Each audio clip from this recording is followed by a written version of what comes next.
Okay. Well, y'all, welcome back to another week of the 910 Variety Hour. As per usual, this is a show where we have a lot of variety. We pretty much do whatever we want every week, and you guys just enjoy hanging out with us. This week, we are joined by Lexi, our academic advisor here at Colleges 9 and 10. But before we even get into this, before we even get to any of this, this week's episode is officially, unofficially sponsored by PAC. Practical Activism Conference. This is a yearly conference that if you are not a freshman, you've already heard of, because in a normal year, we would poster this around everywhere. But it is a 9 and 10 conference run by our co-curriculum office, the COCO. And pretty much it has amazing speakers, amazing workshops, large ones and small ones. And this year is the first year it is completely accessible on Zoom. Our amazing professor, Dr. Angela Davis, is going to be our opening speaker. So if you've ever want to hear her speak, now is the time to do so without having to dive through a crowd of random people who may or may not be students, and do so in a way where you can sit cozily in your pajamas while listening to a calm voice tell you things need to change, but we can do that together. On additional topics that we're going to have, Christian, go ahead and get to, yes. Additional speakers are Gina Loring, a spoken word performance, who is going to end the conference at the end of it on Saturday. And some other topics we're going to have are identifying bias in AI, effects of COVID-19 on BIPOC communities, and Black Lives Matter, the road to Black liberation. So if you've ever wanted to learn more about these topics, or these are topics that you really care about and you want to connect with other people who care about them too, or these are topics that you care about but you don't know what to do about caring about it, you should come. It's going to be this Saturday. You'll need to register ahead of time, but here's how you do that. You go to our College 9 and 10 Instagram. You go ahead and click on that link tree right there. Yes, beautiful. And you go to the very top thing. Look at that. Learn more about the Practical Activism Conference. You click on it. You check this out. You look at it. You enjoy it. You admire it. And then you go ahead and you register. You can register for the Angela Davis speech. You can register for the Gina Loring performance. And you can register for the number of workshops. And the workshops I listed, that's like a little slice of the pie. There are so many more. There are longer workshops that are over an hour. There are smaller ones that are like 20 minutes. And you can enjoy multiple of them. Couldn't make it to the bias in AI one? Don't worry, it's going to happen again later in the day. Check it out. But as I said, this Saturday, go to our link tree, click to register, and enjoy PAC. Now that I've plugged our unofficial sponsor, let's get back to this. So as per usual, I am Jess, she, they, the local college 910 ACPC, and I'm joined by Lexi. Lexi, can you introduce yourself? Absolutely. Hey, y'all. My name is Lexi. I use she, hers pronouns, and I'm one of the academic advisors for Colleges 9 and 10. Mm-hmm.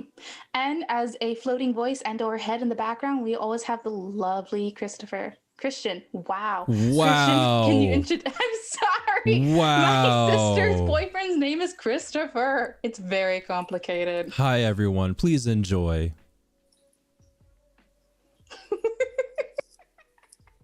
This.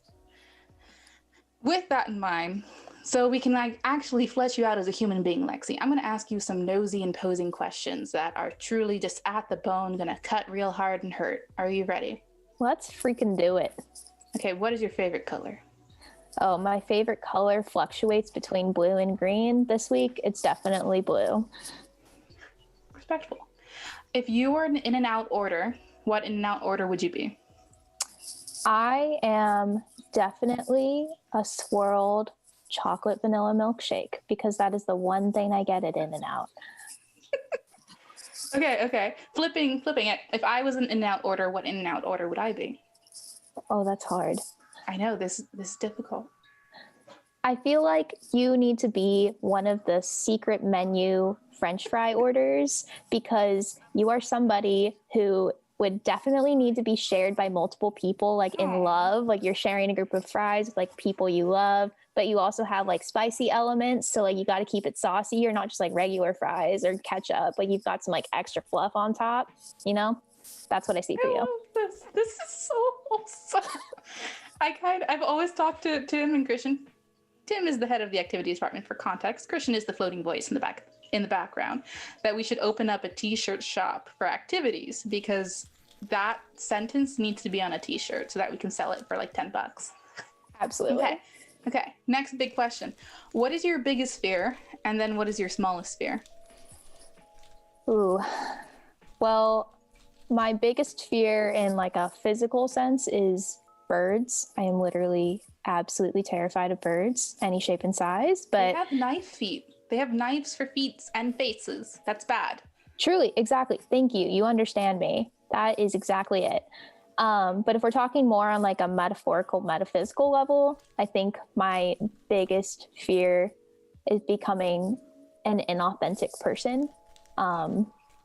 So those are two things. My smallest fear is probably snails, which is such a strange fear. And truly, it's just because I'm so scared I'm going to step on one day and it's going to be disgusting and sad.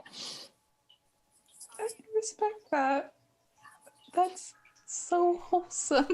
It's incredibly wholesome. Okay. So having known you for a while, one of the things that people do a lot with you, intentional or unintentional, is make a lot of misconceptions about you. So I think when I first met you, I assumed that your hobbies would include things like going to the movies with your friends, going to coffee shops with your friends, and reading obsessively. Right? As I got to know you, I realized it's a completely different world of what you're actually interested in. So with that in mind, what are the top 3 favorite things that you do that people really don't expect that you actually do? That's good. The reading one is on point. I can't remember the last time I went to the movies. I mean, also we're in a pandemic, so like that goes without saying, but anyway, I think people are really surprised that one of my probably biggest hobbies, pastimes is mountain biking.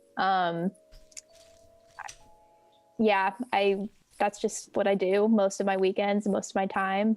Mountain biking's big in Santa Cruz, but I feel like I don't really give off mountain biking vibes. Wait, what are mountain biking vibes? Because the only thing I have in mind is if you have a bike, you maybe have a helmet and you are covered in dirt. I mean, that's true enough. You definitely got to get the speckled like mud glass look going on. True. Yeah, exactly. I don't know. I feel like there's a couple of different vibes of mountain biking. I mean, it's definitely got that extreme sport connotation, which I don't come off as like a super shredder narpow person. So I don't know. Maybe I come off as more mountain biker than I think, but I do think people are surprised when they learn I mountain bike. Another thing I do with it was just like in general what I do with myself, right? Things people would find surprising. Surprised by, yeah. Another thing I do is paint. So I do like a lot of murals and stuff, which I don't feel like in my dress or in my like outer demeanor, I really come off as like artiste. But that is a way that I really like to express myself, is through art, and specifically through painting and doing like larger than life painting stuff. What's a third thing? How about instead of something people wouldn't expect, something that is so blatantly obvious? And that is because I grew up in Santa Cruz.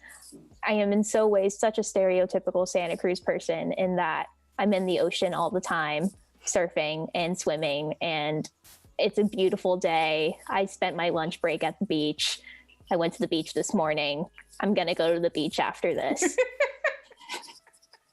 You're just like saying hi to the same seal that hasn't moved all day. Like, hey, what's up, Bob? Bob's like, exactly. Just checking in, seeing what the vibes are, you know? But yeah, I honestly didn't know about the painting, and we've known each other for over a year now. There you go. But yeah, I feel like you give off, it's one of the things where you give off like a beige book cover kind of look. I hope that doesn't offend you, because that's definitely the energy I got. Was like really neutral, very neutral. Definitely doesn't want to disrupt things. And then you get to know you and you're like, oh, that's because the roots are in there real deep. Yeah, I think so. I think it's a mix of environment, and also I am definitely a shy person at first, so it takes a little while to draw me out, which you've done a pretty good job of. So thanks. But yeah, like once you get to know you, you realize you are patient, listening, an advocate, and you don't really give a fuck about what people think about you. Try not to. You come across it. Thank you. Thank you. So with that in mind, I'm going to ask you advising questions that our students, especially our Frosh and our new transfer, have been asking in the Frosh transfer Discord. If you're a Frosh and transfer and you don't know what I'm talking about, you got an email from Tim about the College Guide program.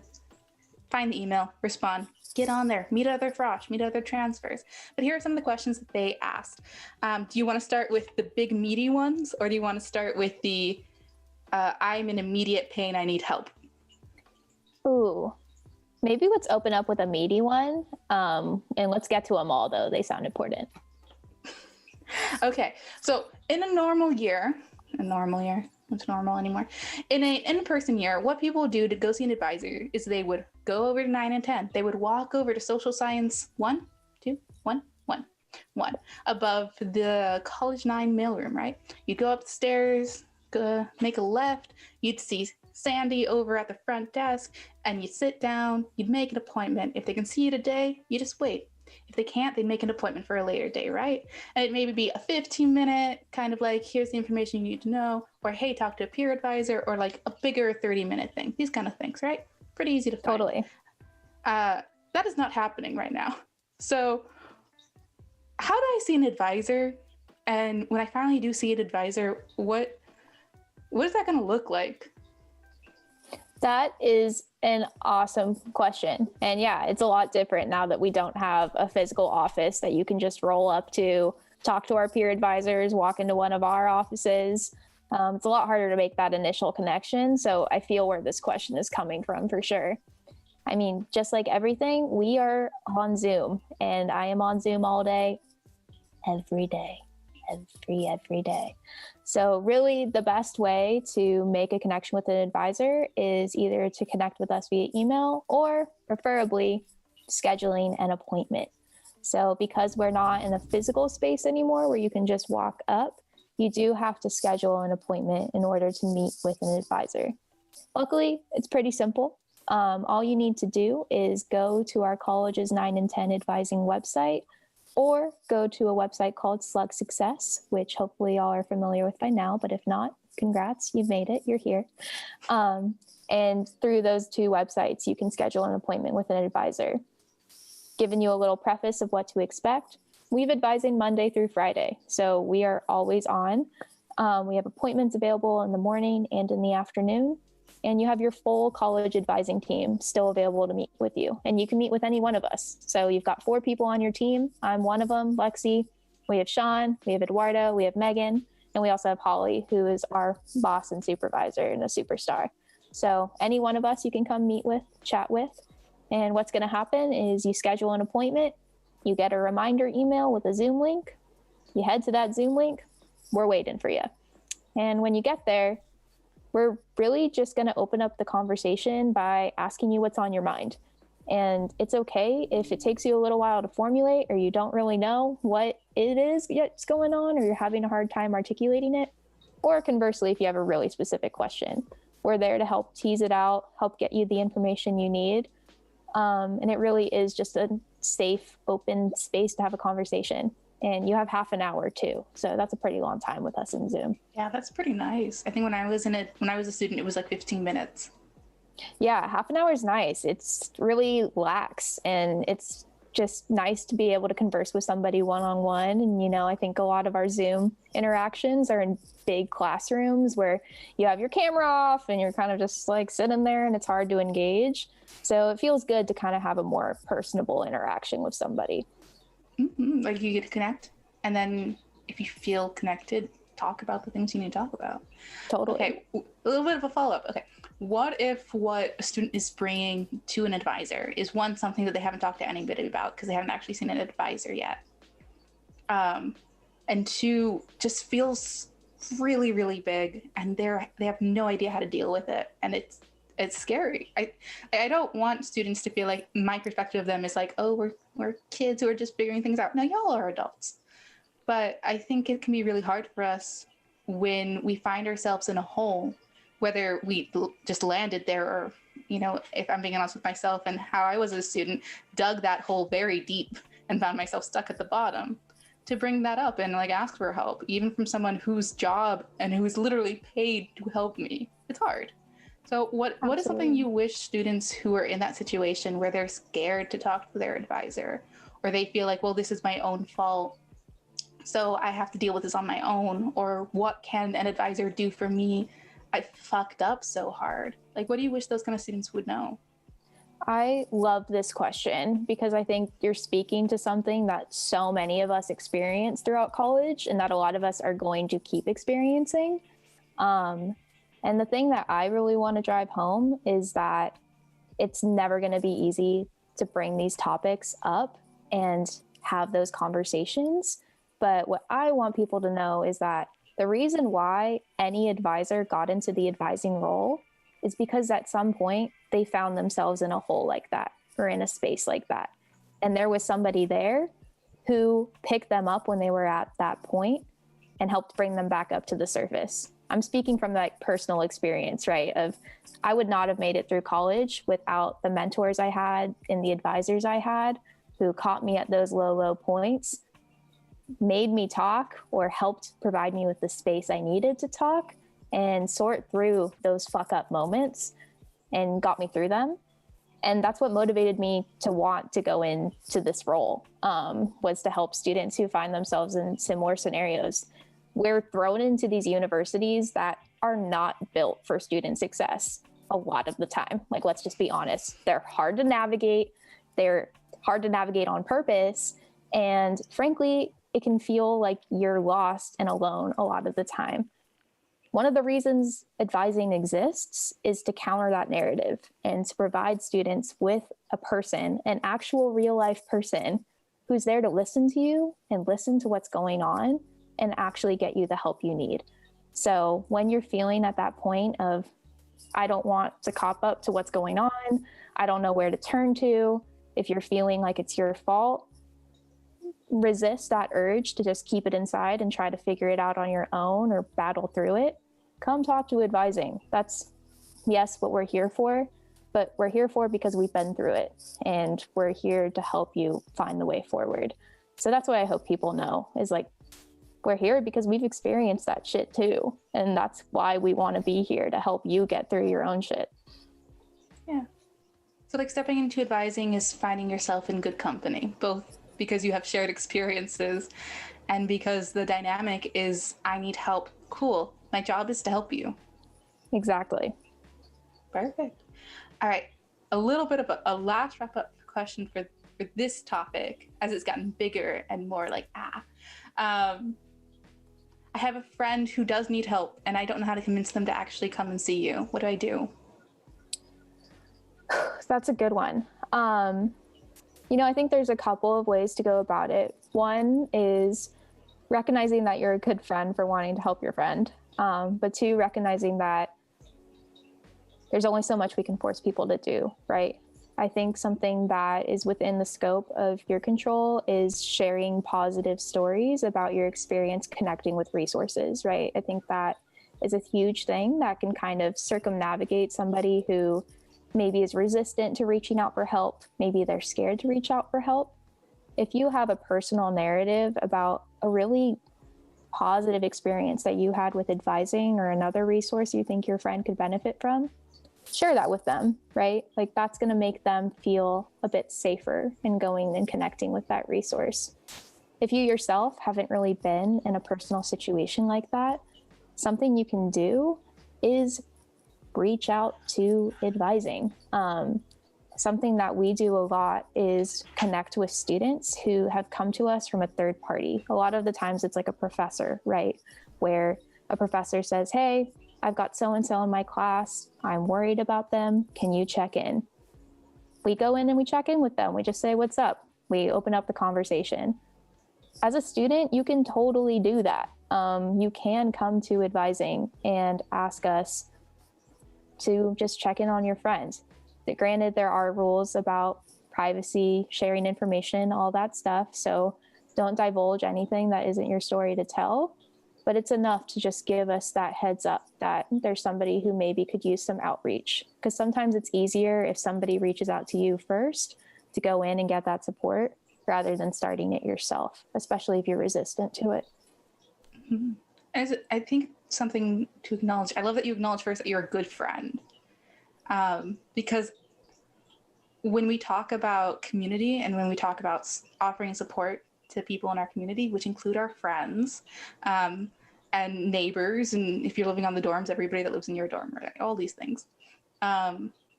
Part of that care is the community care of checking in. So bringing up like, hey, you're a good friend for doing that. But also I want you all to keep in mind that your professors, no matter what kind of dynamic you'll have with them, because I know some of us are like, computer science majors, professors.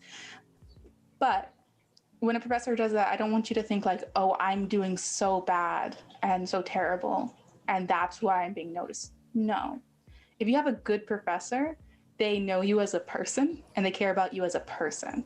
If a professor has done that for you, I don't want you to think that you're bad. I want you to think that this is a good professor who cares about you, and then try and get another class with them later on, even if you're not doing well.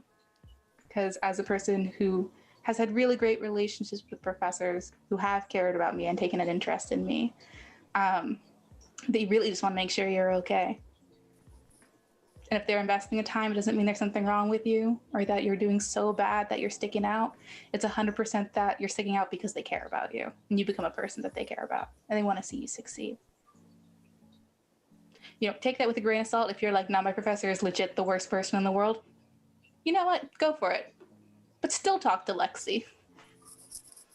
I promise I'm probably okay for the most part. I'd like to assume better than your worst professor. That I can guarantee. Okay, talking about my worst professor though. If any of you have ever had a professor who's like, yeah, my office hours are here and then never shows up. Here's a good question to ask, which is, what do I do if I have an appointment with my advisor and that advisor does not show up? That's a great question. And I'll be honest, some of the downsides of remote life, as we know, is that sometimes technology fails us. Sometimes stuff falls through. Sometimes people don't have an excuse, but they're just not where they are when they're supposed to be, right? Just like in normal life. If you find yourself in a scenario where you're at an advising appointment or you try to log in and they're not there, my recommendation is reach out to college advising. So this goes for whether you were meeting with a college advisor or if you were meeting with a department advisor, right? So that's somebody who maybe is for your major or something like that.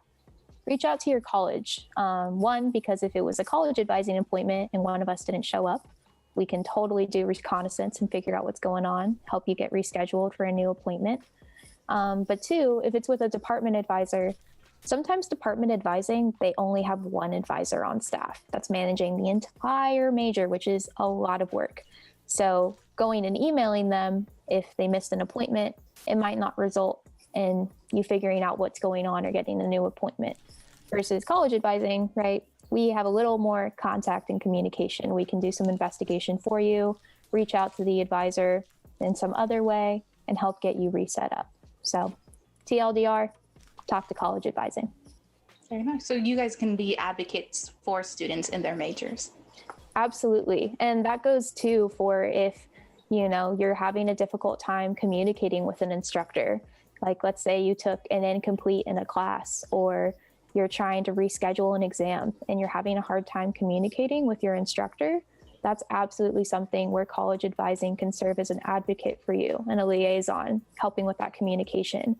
We want to help you to be a self-directed learner and to be somebody who can advocate for yourself. But part of our job in helping you to get to that point is in advocating for you too and providing you with that support when you need it. So overall, just lean on us in that way. That was so wholesome. I don't know what to say after that. Let me take a second. Recenter. Okay. Recenter. What if I cannot make an appointment that I made with an advisor? What do I do? That's another good question. If you can, and if you know, we super appreciate it if you can cancel your appointment, because then it gives that slot back to somebody who might need it. If not, it's all good. We usually follow up with people who don't show up to their appointments just because we want to make sure you're okay. So you could expect a follow-up email from us. So no real worries, just if you can and you're able, don't stress about it too much. Try and cancel your appointment or send us a quick email letting us know you can't attend. What if my Wi-Fi and my phone goes out? What do I do? So in that case, Wi-Fi and phone's out. Let's just say like there's no way for you to communicate. Again, we'll follow up with you, so you will get a follow-up email. There's no real consequence for missing an advising meeting. That's not to say just make appointments all the time and don't show up. Please don't do that, because that wastes our time. And then when we're wasting our time, we're not helping other people. You see the cycle. But don't stress if you find yourself in that situation. My Wi-Fi goes out every Friday at 2 p.m. and it has since COVID hit last March. Don't ask me why. AT&T is on one. So I can, it's true. Every Friday, 2 p.m. It is ridiculous. Like, I literally have a calendar that says every time on Friday it goes off, and it is always at 2 p.m. Just wants to end my work week early, I guess. I don't know. I got things to do. I've got things to do. Anyway, mild rant. But with that, sometimes my Wi-Fi goes out and I'm about to have an appointment. So, I have to lean on my colleagues or something to cover for me. All that to say, shit happens. You can't control your technology all the time. So communicate when you can, or communicate later. It's all good though if it happens every once in a while. Mm-hmm. I feel like with this year, 2020 is just extended for me personally into 2021. I feel like this year is the kind of year where everybody's just had to be so human that you can't really put on the masquerade of professionalism when your Wi-Fi isn't working, or if you have kids or a tiny dog named Duper who likes to yodel like I do. You're just human. So I also just want to add in, and I assume you all are good with this, if you have kids or you're at home and it gets loud, you can still have an advising appointment. Like, I assume, let Lexi know so she can turn down the volume on our headphones a little bit. But if that's ever been a worry of yours, don't worry about it. Let them know so that they can adapt. But the priority is getting you help. Totally. And with that too, we're all dealing with crazy, unprecedented circumstances right now. We've heard that way too much. And sometimes the environment we're in is not conducive to the things we need to do, right? Like, Zoom is not always a viable option. And sometimes, for whatever reason, like, you need to keep your video off, or maybe you need to use the chat box to communicate or something. If that is your situation, don't let that deter you from scheduling an appointment. We can 100% chat via the box in Zoom and use all of this app's functionalities to have our conversation. And it's totally okay. We just want to be as accessible as possible. So reach out to us too if you're not finding that the formats we're having advising, if they're not working for you, we'll figure something out. We're meeting with international students at like 6 a.m. in the morning because we don't expect them to come to an advising appointment at 3 a.m. their time when they have a class that they need to do. So we're willing to be flexible. Just let us know what you need. All right, next question. What is the best bets list? Where do I get it, and why should I even care? What is this thing? This is a great question. So the Best Bets list is an awesome resource that's made every quarter by our peer advising coaches. And it is a list of GE classes that anybody can take. There's no prereqs, no prerequisite nonsense, qualification, major restrictions, anything like that. These classes are just free for anyone to take. And this list is a comprehensive set for every GE requirement we have. So it's a great resource if you're looking for a GE class to take, or maybe an elective. And it's available every quarter. So if you want a copy of it, you should have received a copy of it in your advising newsletter, but I know that goes to spam a lot. So if that's the case, reach out to us. You can also chat our peer advisors, which I can also talk about. Our peer advisors are available on Google Hangouts, and they can answer your questions in real time. So they can totally provide you with the link to the best bets list for spring as you're getting ready for enrollment this week. And all you need to do is email us or chat them at 910advising@ucsc.edu. So let's talk a little bit about peer advisors. So in case anyone's surprised, I used to be in advising. I'm not now. I like programming more. And I remember one of the things that a lot of students did is they would say at least in my experience, that's not all students, they would avoid the peer advisors. Now, my peer advisors were amazing. I am assuming, based off the fact that one of your peer advisors is one of my CGs, your peer advisors are also amazing. But there's definitely this stigma that, like, if I as a student don't know what I'm doing, why would I expect another student to know what they're doing? Or in some situations, they've gone to see a peer advisor at a major or a different college, and that person didn't know what they were doing, or gave them bad advice, or advice that wasn't relevant to what was actually happening that year. Now, that is a personal experience, but in my experience of supervising peer advisors for like 9 months, my peer advisors were often better at me with things like time management, creating class schedule, giving you a blunt and unbiased perspective on whether that class will kill you this quarter or whether you can definitely pass it while doing a full-time job at an internship, because I see you overachievers. Why are peer advisors amazing? Because they are. And what are some things that students should talk to peer advisors about overseeing their academic advisor? Absolutely. This is such a great point. I mean, peer advisors are such a fantastic resource at every department, at every college. Cannot emphasize that enough. And one of the best things about them is that they are just like you in the perspective they share, right? Like, they are also navigating the university. They're taking classes just like you are. They have a perspective that staff advisors don't have, right? Like, I went to a UC. It wasn't UCSC, but I also graduated a couple years ago. Like, my experience as a student is so different from what you are experiencing right now, especially right now, versus our peer advisors, right? Like, they're doing virtual school too. They are navigating things. We have peer advisors who are anywhere from their second year to their senior year, some in their fifth year. They've navigated this place, and they also have a ton of training that's provided to them by staff advisors. And they also have the backbone of staff advising at their sales, right? Where if there's something that comes up that they don't feel comfortable talking about with the student, they will always refer you to a staff advisor. They're not going to guess. I was a peer advisor when I was in college, so I am super biased, but my training as a peer advisor fully prepared me to be a staff advisor here. So I just have full confidence in their knowledge and abilities. But some things that you would definitely want to go to a peer advisor for, they can for sure help with academic planning, especially 2-year planning for all of our freshmen, sophomores who are getting ready for major declaration at the end of their second year. They're also great for going to do things like graduation checks, GE checks, progress checks in general, if you just want to see how things are going and if you're on track. They're also great for talking about connecting with resources on campus and also getting involved on campus.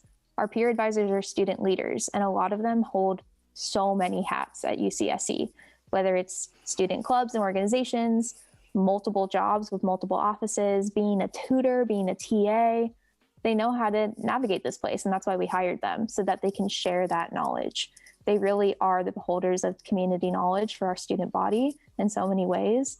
So not only are they providing you with academic support, they're also helping you to build your community, your connections, your involvement with campus overall, and get the most out of your experience here.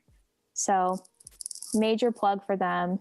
Do connect with them, and just know if they don't have the answer to your question, they're always going to refer you back to us. So don't feel like you can't trust them or that they're not going to be able to handle your question. Like, if the question's a bit over their heads, they've got a pro advising team at their back. So don't hesitate in reaching out. Mm-hmm. Okay, with that, here's a question that I'm getting a lot from Frosh and, well, honestly, mainly Frosh. My enrollment appointment this quarter is so late. It's like super late. And some of my friends have theirs like way earlier. Why is this happening to me? And what can I do to change it? So I'm going to start with the hard truth. You can't change it. So now that we've heard that and it's sticking in our mouths and anxiety is creeping in our hearts, let's break down enrollment anxiety and give you some context for what's going on. So totally get it. Your enrollment date, it's a few days later than your friend. It makes no sense. You're getting straight A's. They are doing the same thing. Like, why is there not some kind of equality in all of this? What is going on? It's a variety of things, right? First and foremost, our enrollment system is based off of the number of units you've completed. So our seniors with the most units enroll first, juniors, sophomores, freshmen. That said, there is some variation within that because some students come in with a lot of units from community college work, maybe AP or IB scores. So even though they're technically in their first year with their units, they might be of junior standing. So that could be a reason why somebody you know, even though you're in the same year, you're making the same progress, taking the same classes, their enrollment appointment is a little ahead of yours. Maybe it's because of those units. Another thing to remember too is that within your class, so right, your first year class, there's 2 days on which your class is going to enroll, and that's all randomized, as is the time that you're assigned. I know it might feel like a personal attack, but it's really not a personal attack. It's just a random computer-generated time that you happen to get. Remember that, especially as a first year, because you're last on the totem pole, it is going to feel like things are really late, but every year it will get better. Also remember too that this is why we have the 2-pass enrollment system. You enroll in up to 14 units during your first pass, and then you have a second chance to enroll in up to 19 units. So not everybody is enrolling in all of their classes at once, right? They only get to enroll in about 2 classes during their first pass, and that gives you a chance to get the classes you need. So I know it sucks. I know it feels like a personal slight. It's not. I promise you'll get the classes you need. It might not be your first choice, but remember, this is why it's important to plan for backup options and use the shopping cart. Look for classes that you're going to be happy with. So even if you have to go to your second or even third option, it's still something that you're hopefully pleased with and is giving you the requirements that you need. Mm-hmm. And hey, as a person who has been around a bit, those classes that you end up having backups may end up being your major. Most people end up changing their majors 2 to 3 times before they graduate. I think something that Holly, your boss, my mentor, would always say to me is like, we see that students who stick to one major throughout their entire time usually drop out. So if you're ever like, but this is what I wanted, I was going to be this intense major for the rest of my life, you're going to change your mind, and that's okay. It actually seems to be working in your favor based off statistics. So keep in mind, what you didn't ideally want may end up being where you actually want to be. Yeah, just to add to that little alumni anecdote, one of our famous alumni, Katherine Sullivan, who was an astronaut, she is also like the first woman to go like the deepest depth in the ocean ever, i.e. just a badass, has been to space, all that good stuff. She was literally interested in the arts and humanities, didn't want to take anything related to the sciences when she came to UCSC, had to take a science GE, literally went up to like the level of the chancellor, basically trying to fight it because she didn't want to take science so bad, lost that case, took an oceanography class, and that inspired her to completely change her major to go into STEM and eventually join NASA and become one of the first women to walk in space. So all that to say, even the stuff that you're resisting or that maybe you don't feel so inclined to study, you never know what doors it's going to open up. Not to say you're all going to become astronauts, but you'll never know what could interest you or what could end up just being really fun. So be open to it. Mm-hmm. Okay, some quicker questions. When should I fill up my FOSFA? So that is a great question, and that is one that we will direct you to financial aid on. So one thing to know with academic advising is that we are not financial aid advisors. By law, we're actually not supposed to give financial aid advice at all. Not to say we don't do that sometimes, but like that's a minor detail. But that's just because we're not trained on it. And financial aid is super important, and it's also really specific. So we want to make sure you're getting the accurate information you need to make choices for yourself. All that said, the financial aid website has really easy to follow instructions for things like FAFSA and Cal Grant. They also have Zoom advising every day. So I highly encourage folks who have financial aid questions to go over there to their website and connect with that. Mm-hmm. How do I do my taxes? Another great question. I bring this up specifically because when I was an advisor and it was tax season, I got 5 people showing up at my front door saying like, how do I do my taxes? And it was like TurboTax. That's all I have. Yeah, same. H&R Block free version. That's me. I come from a family of accountants, and I still don't even know what like a single tax is. I did not expect that. For some reason, I thought like professors, those would be the kind of people that would be your parent. No, I've got an accountant father and an accountant sister. So we are a numbers household, except I was an English major. So that's life. But all of that to say, I am not a tax expert, nor are my colleagues, but we do have awesome resources on campus that can help you with this. Specifically, our Student Business Services Office. They have financial literacy advisors who are literally set up to meet with you for half an hour to talk about anything from budgeting to taking out loans to doing your taxes, and all of that can be set up online. You can make an appointment with them. So this is another awesome resource to know about, and I highly encourage folks to utilize it. But this is also a good example of when you have a question like this that isn't even related to academics in the slightest, but is super important and you don't know where to go, come to advising. Even if we aren't the people who are going to help you, we can direct you to the people who will. So we're kind of that one-stop shop middleman people who can, put you in touch with the folks you need to know to get your questions answered, even if we're not the purveyors of that specific subject area. So don't be shy, come to us. The worst we can say is, we don't know, let me ask someone. Okay, let's see. Trying to see. Okay. What is a weeder course? Weeder course. And why do they hurt so much? Pain. So much pain. So weeder course it's a pretty universal, like colloquial term in collegiate life. Basically what it's referring to is classes most of the time in the STEM disciplines that are some of the first classes you take for your major and that are really hard. Maybe they're really hard because of the subject material. A lot of the time they're really hard because they're curved really steeply, right? Where like a high percentage of the class doesn't pass or something like that. They're called weeder courses because weeding out people from these major pathways. It's not exactly a term that we like to use, but that doesn't mean there isn't some validity to it, right?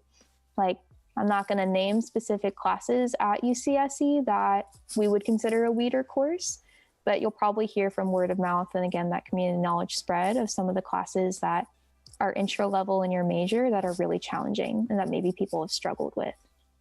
What I really want to emphasize is that, yes, there are classes that will be hard and maybe the passing rate isn't something that gives you butterflies, but there's always, always, always an opportunity to 1, try again, or 2, find an alternate way forward.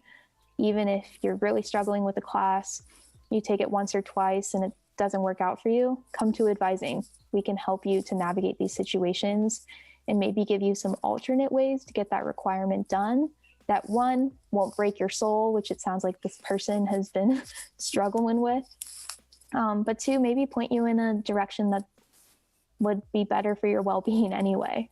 That's something we see a lot with these weeder classes, right? Where they're really hard, yes, but maybe they also kind of illuminate that the path you're on maybe isn't the one you want to do. And that's a conversation we're here to have with you too. Damn, that was good. Okay, I have one final question for you. This is a big Okay. one and a heavy one. Are you ready for it? All right, let's do it. Okay. I failed my first quarter. It looks like I'm going to fail my second quarter. I'm on academic probation, but I don't really know what that means. Am I going to get kicked out? Okay. So yeah, this is a tough one and it's scary. And you're hearing some words that sound really scary. Academic probation, like what the hell does that even mean? That is two words that should not be placed together. That sounds terrifying. One thing I want to emphasize right from the get-go before we really explain what that is that no student is disqualified from UCSE based off of one tough quarter. That's not how we operate. You will not be disenrolled or lose your spot here because you had a tough time for 10 weeks, or you were in a challenging course load, or you had shit going on. That's not how we work. We always investigate and come to you to ask what is going on and what support you need. We don't jump to conclusions based off of your transcript. We're always going to come to you for the story. Second of all, let's just talk about what academic probation is. So, quick and dirty version. At UCSE, to maintain what's called good academic standing, you need to maintain a 2.0 or higher GPA. If your GPA falls below a 2.0, you can go on to something called academic probation, which is kind of like level 1. If it falls below a 1.5, you can go onto what's called subject to disqualification. That sounds even scarier. I know. Again, either of those statuses, though, does not mean you're automatically going to be disqualified if you do poorly again. What it means is it's basically a warning, right? It's a warning that said, hey, last quarter was tough. Go check in with advising. Let's figure out what's going on and how we can support you in making this quarter be a little different. When you come to advising, we're going to work with you to develop a plan for academic success. So that means talking to you about what was going on in the previous quarter, figuring out if there's additional support you need, and telling you what you need to do, basically. If you find yourself in either of these statuses for a second time, the conversation does become a little more serious, right? Because now we're seeing it 2 times in a row, and it's evident that, there needs to be some kind of change, some kind of additional support needed, something like that. So our check-in will become a little more intense. You will go up for review, and what that means is an advisor reaching out to you, again, to talk about what was going on, and you letting us know, and us together coming up with a plan for moving forward. For some students, that might mean taking some time off. For others, it might just mean meeting with advising more regularly and really holding yourself accountable to a success plan. All of this to say, this is why it's so important to come to advising before you even get in these situations too, to let us know what's going on so we can help you to make your next steps and hopefully make this stuff a little less scary, because it is really scary to see those words on your MyUCSE and not really know what comes next. So always reach out to us and tell us sooner rather than later if you can, if you need help. I mean, yes. I think with our limited, with the 10 minutes we have left, I want to add on something and then ask one last question, which is, and there's no shame in taking time off. Yes. There's no shame. Like, here's my thought on it. If you need to take a break so that you can get your degrees, it will benefit you much more than burning yourself out and feeling so emotionally or mentally hurt by that process that you don't come back. You're going to take the break anyway. So you might as well do it on your own terms. And at least to my knowledge, like, people can still talk to their advisors if they're taking time off. Like, you guys are not just like, figure it out, bye. Absolutely. When you're taking time off, you're still a UCSE student. You're a UCSE student for as long as you want to be, unless you explicitly tell us you're done with us. And even then, we keep all your records and stuff. So there's no real getting away from here. But all that to say, you can still access us. We have people who are coming back to school right now after 20 years away, and they're finishing their degrees. If you take a quarter or 2 off, you can absolutely still come back. And like Jess said, there's no shame in it. It's actually really normal. You would be surprised at how many people do take time off. and it's important for your well-being. It's important for our growth and for our success. So just know, if it feels like it's a right decision for you, come talk to us about it. I mean, I think I had peers, because I was a transfer student, so I hanged out with the transfer, the re-entries, the students with parents, you know, all the people who really do their schoolwork on time, actually, and I desperately needed that structure. I had a peer who came into UCSC the year it opened, dropped out their first quarter, and came back that year to finish their degree. Like, it's never too late. It's never too late. And it's okay if now isn't the time. Now, this is not to push you out of getting your degree. Like, if now is the time, cool. Let's check in with advising. Let's get that figured out together, holistically, the whole unit. But if it's not right now, it's not going anywhere. Heck, if we're lucky, universities might not cost money, so it's definitely not going anywhere. Yeah, that's more like it. Just look at if I had extra hands, we'd be working on this. But yeah, there's always time for you to come back. It doesn't feel like it, because there's definitely this sense I think a lot of us get of, I have a timeline, and if I don't meet certain goals, I'm behind. And if I'm behind, it means I'm not good enough, or I can't do this, or it's too late for me. And we get told that story a lot in our society, that if you don't, you know, graduate high school at 18, immediately go to college, graduate college at 23 or 24 or 20. I don't actually know what the normal time is. I was a transfer student. I don't even give a shit about that timeline. Have a perfect career. When you turn 26, magically fall in love and get married and be a cis straight person and have babies. If you're not cis and straight, you can still have babies. But, you know, with that whole normative thing, never have any mental illness, have a perfect life that nobody notices until you die at 85. Be rich. That's not normal. There's never a right or a wrong time when it comes to your education. There's only what you can do right now and what you can. And if right now isn't the time to do this, then it's not. And if in 20 years it is, it's here. Yeah, cannot drill that point enough home. Like, your educational journey is your journey, and you know when it is right to be here and when it's not. So that can be a scary conversation to have too, especially with the pressures that we're carrying that are outside of ourselves. So anybody who's in that space, just know advising is a safe space to do that. We're not going to pressure you to stay. We truly want what's best for you and what's going to be best for your success down the line. Just come talk to us. We all took crazy non-traditional journeys. Well, I was pretty traditional, but all of my colleagues, for them, their stories are so different and vast, and we all had such different pathways through college. So come chat with us. Mm-hmm. So we got 5 minutes left, so I'm going to ask you a really quick question that I'm going to give you only a minute to respond to. All right. I don't have a timer, so I actually don't know how long this is going to take. But you have 1 minute to give a student the most impactful advice you can possibly give.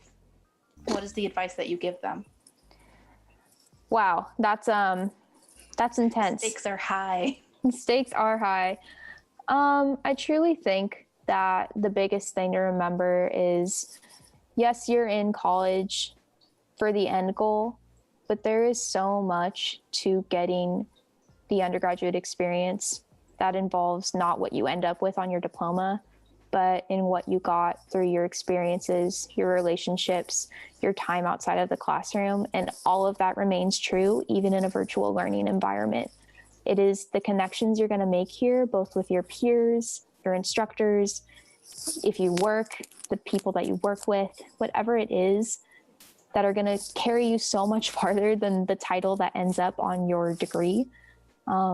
Your involvement with your student organizations and the impact they can have on the world is what is going to matter. I mean, look at what our students are doing with PAC. Literally, you're bringing Angela Davis into the UCSC space to have conversations with our students. Like, that is so epic. There's so much more than what you major in and what you minor in to what you get out of UC Santa Cruz or wherever it is you finish your college journey. So really try and hone in on that and remember that you're so much more than the classes in your schedule. And if you need help figuring out what it is you want to do beyond just going to your classes, come talk to Jess, come talk to me, come talk to the peer advisors. Like, we're all people who are one in it or have been through it or some combination of the two. And we can tell you about our stories and what our journeys were like and what ended up being impactful for us. Everyone's story is different, but hearing different people's experiences will help you to find what you want to prioritize and what you want to do. So that was 2 minutes, but it was beautiful. Sorry. Okay. So as we're wrapping up, I'm just going to do another quick plug for 2 things. One, of course, is advising. Y'all, if you've learned nothing, go to your advisors, harass them politely, demand that they tell you the secrets to life. Go in and ask for help, especially as we're starting to enroll for classes for next quarter. I know winter quarter can be really hard. Let's make our spring quarters a little easier and get some support in the process. Go to the College 9 academic advising site. You can email, you can make an appointment, you can chat with a peer advisor. As we've just verified, the peer advisors are awesome, and you should talk to them. You can go to College 9, you can go to College 10. If you have an advisor that you like, you can just email them, but get connected. You're definitely not alone in this process. And the second thing I want to plug in as our lovely Christian shows off the advising website is PAC once again. As Lexi just said, there are more to being at university. There's a lot more to being at university than just passing your classes. Yes, getting that degree is going to help a lot in the future, but the connections that you make will help that path be so much smoother and hopefully a lot more fun. So if you know you want to change the world, or at least make your little corner of it a bit better, you need to be at PAC this Saturday. There's a variety of different topics, some really great speakers, workshops where you can work with people who have similar values or values that you want to have, and an opportunity to learn and engage. And hey, if you go and you're like, dang, this is cool, I want to help next year, or you go and you're like, this is not that good, but I could make it better. Next year, you can be part of the team that makes PAC, but first you got to get in the door. So we'll see you this Saturday for PAC, and we'll see you in the variety show next week. Next week, we're actually going to have some special guests. Me and Christian are not going to be in front of the screen. We're actually going to have the amazing Alexis and the amazing Cameron be up for Geek Week, and they're going to be talking about fandoms and which are clearly superior than the others. I have no idea what's up there, but I'm assuming She-Ra will be up there and maybe Supernatural. I do not want to tell you that something's going to happen and then kill your favorite character off for being too happy, as the writers of Supernatural did. Now we got a minute. This has been Jess with the College 910 Variety Show, and this has been the amazing Lexi with College 910 Advising, and we are so glad that you joined us for this hour. Lexi, is there any last minute thing you want to tell our amazing students? Jess, thanks for being here. Thanks for listening. Keep reaching out.